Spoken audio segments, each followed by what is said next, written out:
Hey, I'm Kyle, and I'm here at Rolex walking around the course, and gonna do a little course walk here for Horse Junkies and Eco Gold. And I'm here with Emily Renfroe, who's riding here for the first time. Hi, from Introduce Alabama. yourself. I'm Emily Renfroe from Alabama, and my horse is Walk the Line or Walker. And how did you get with Kyle? Young Riders, actually. Young Riders camp when I was 14, so I've been with him for like 7 years now. Long time. And how much eventing is there in Alabama? Not a lot. So you're representing like the whole state? Something like that, you could say that.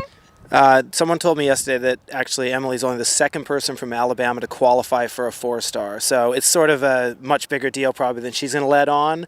And on Saturday we don't, because when I ride here, nobody shows up. But when Emily rides here, she's got like 50 people from our program, honest to God, coming up. They'll be wandering around cheering for her. So it's a huge deal. We found her from Samantha Taylor, or Samantha, what's her last name? St. Jacques? St. Jacques now, St. yeah. Jacques.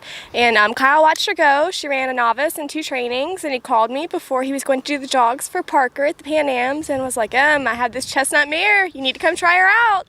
And my mom told him no chestnut mares, but he didn't listen. And I tried her out, and we ended up getting her vetted, and she passed the vet checks, and we bought her as a young rider's horse, and she kind of turned into more than that. So You just went, when did you go, oh my god, I might go to Rolex? we kind of just took it step by step, you This know? week. Yeah, this week we were like, let's do this and try and qualify. Let's do that and try and qualify. And if we end up there, great. Alright, so explain this fence. All right, so on the course, this is obviously much later in the course. I think this is fence 23, 24. So the horse is going to be a little bit tired and flat, and you're going to gallop down the hill, and you're going to jump that red cabin up on the hill, which is, you've got 2 of them, but I think it's more for a visual aspect. I don't see anybody jumping the left-hand side of that. So they'll jump the right-hand side of the cabin. You'll gallop down the hill here, and basically at this point, the horses are going to be, well used to water. They've jumped through, I think this is their 4th time through the water. The brush hiding it doesn't help, but at this level, if you have a horse that spits the bit at this sort of thing, then you should be pretty disappointed with your horse's efforts. What we'd expect is there's an outside 5 to the goose, or a direct 4 from the brush through the water and up the hill. And at this point, I think it's just going to be right there for everybody to jump in, keep cantering along, keep the connection, and keep moving on in that 4, and just basically catching on a little bit of an angle, let the hill create some of the shape to their jump, and then head on up along the ropes to the next table up on the hill, where there used to be 2 angles, but it looks like he's sort of just dummied it down a little bit and only has a bit of a galloping section here.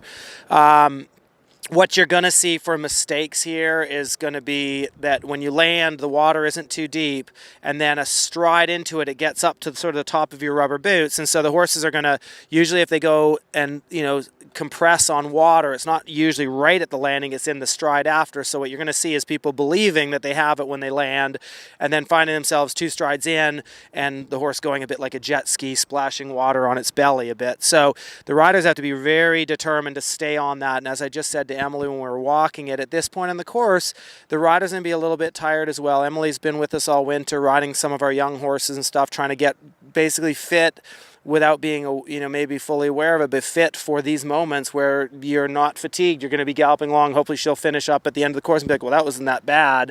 But if you're riding only one horse and that's your only conditioning, I would expect to see a little bit of looseness here. And you're going to see some of the professionals have the same thing happen. They're going for it, the horse gets a bit flat, and they're going to have to pick them up a bit in here to help.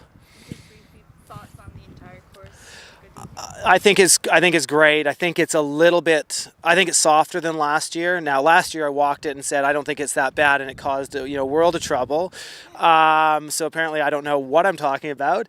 But I think he's opened it up a lot. There's fewer combinations to my eye. He's switched it around a little bit. He's got them ready for the coffin by having him jump through a hollow before it this time. So there could be a run out at the first part of that. The first hollow, but by the time they get the coffin, they should understand the question. That doesn't mean it makes it it doesn't make the question any easier, but it makes it, the horse is more ready for it. So I think it's quite lovely. So far, I'm feeling, quite confident for Emily and her horse, and it should be a real treat to watch him go. Where